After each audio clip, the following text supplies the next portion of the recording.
Ang mabuting balita ng Panginoon ayon kay San Mateo. Noong panahon yun, dumating si Jesus sa lupain ng Cesarea ng Filipos. Tinanong niya ang kanyang mga alagad, sino raw ang anak ng tao, ayon sa mga tao, at sumagot sila, ang sabi po ng ilan ay si Juan Bautista kayo.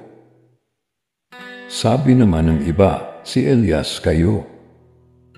At may nagsasabi pang si Jeremias kayo o isa sa mga propeta. Kayo naman, ano ang sabi ninyo?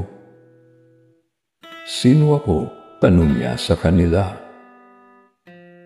Sumagot si Simon Pedro, kayo po ang Kristo, ang anak ng Diyos na buhay. Sinabi sa kanya ni Jesus, mapalad ka, Simon na anak ni Jonas.